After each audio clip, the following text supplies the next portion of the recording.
Welcome back, gearheads and movie buffs. I'm Craig Lieberman, one of the people who helped bring some of the most iconic cars in the Fast and the Furious franchise to life. On this channel, we go under the hood and behind the scenes to explore the real stories, specs, and secrets of the cars that became legends. Whether you're into JDM or muscle or movie magic, you're in the right place.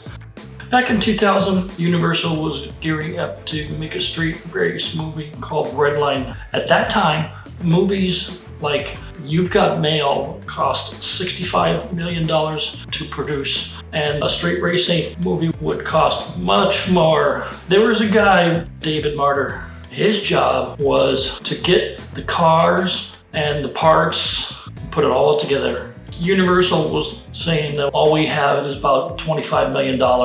David said there's no way. He was scratching his head. How you can do this? Well, you can quit or convince Universal to raise the budget enough. That story is coming up right after the break.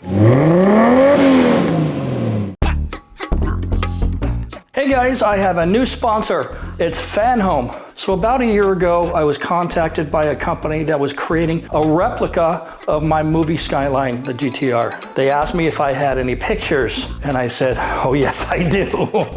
What do you need? We'd like to get those pictures. Okay, so I sent them everything. And when I learned that this car was going to be produced in 1/8 scale, I was super excited. Usually I only collect 1/18 scale cars, they're about this big. This car is about this big. At that scale, every detail is going to show. Even as a kid of 8 years old, I was already building models, starting with cars, and I got into airplanes, and now warships. The manufacturer was kind enough to send me the completed prototype. I was so impressed with the finished product. I immediately subscribed for myself. I didn't care if I get one free or whatever, I'm going to pay for it. The quality is amazing. It's made mostly of metal. Even the wheels are made from metal. They faithfully replicated the tiniest little details, things like the veil side turbo oil fill cap, the carbon Kevlar airbox from Group N, and the Nismo titanium strut tower bar, the massive StopTech brakes calipers, the aftermarket gauges that we put in the car. You can read the instrument cluster. All of the lights work,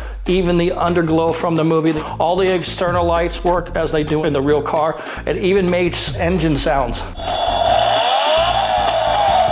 To get yours, you need to go to this website and sign up now.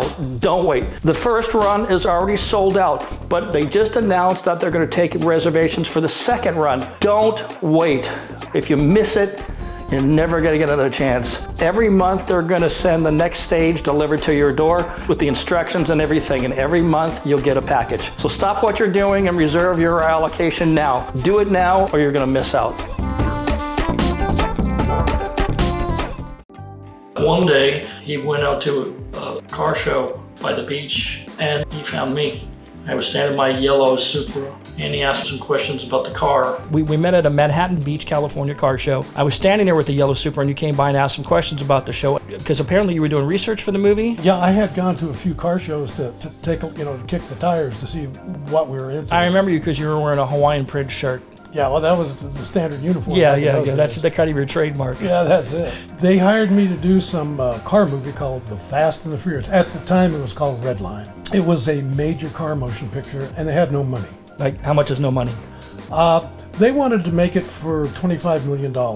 So I realized that the only way we can get this movie made is to get into that world. They handed me a picture of a yellow Supra, and they said, wow, this is the type of cars we want. Armed with this picture of the yellow Supra, I went to the newsstand, saw a magazine, flipped through it, and I saw an ad for NYRA, which is, I believe, was National Import Racing Association. Exactly right. And lo and behold, the picture of the yellow Supra was in the ad, and there was a phone number.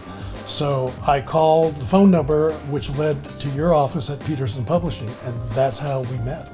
Right, and then you came up to my office? I came up to your office, and as I walked through the door in your office, there's the yellow Supra, a picture of it on the wall, and the planets aligned because you own the car. If you remember, Universal asked me to get the cars and the parts and all that kind of stuff. By coincidence, I was running the Naira series. The same thing with our co-technical advisor, RJ Tavera. In fact, this goes back to the mid-1990s because RJ and I was building project cars. We already had relationships with companies like Ibach, NOS, Stillen, Sparco, Momo, Toyo, HKS, Bomex, and Gretty. So David brought us to Universal and say, these are the guys going to get what we need. The result, we got the parts for free or for a discount. Universal saved $250,000. That's enough to get 10 more Supras. This was a good thing. However, for me, I was very disappointed.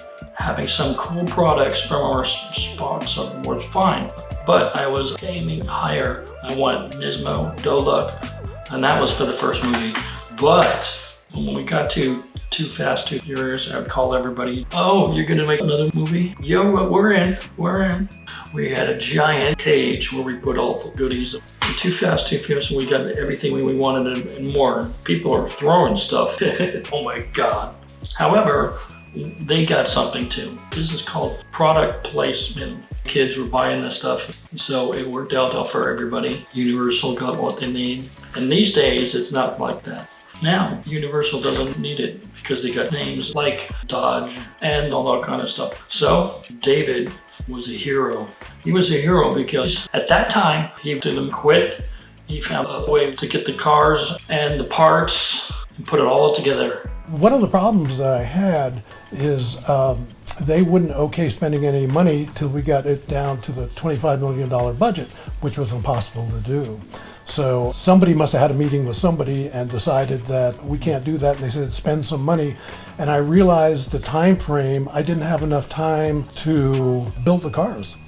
So what we had to do is get already built cars and make them our actor cars, and the ones we see the actors driving around in, and replicate those cheaply for stunt cars. So I think you set up a Rice Rocket show and tell for us. Rice Rockets, still called it back then. That's what they, in the script they were Rice Show Rockets. and tells, yeah. Show and tell. So I mean, it was like 70 Rice Rockets driving into Universal Studios, and the place went nuts. But yeah, and then the director Rob Cohn went and he picked the RX-7 for Vin, and the Eclipse and the VW, and once we had picked all those cars and made deals with the owners to use them, and away we went.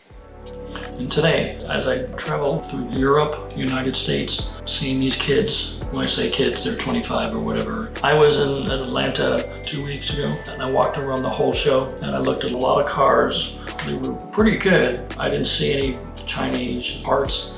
In 10 years, this is all gonna be gone. You're gonna be driving Chinese EVs.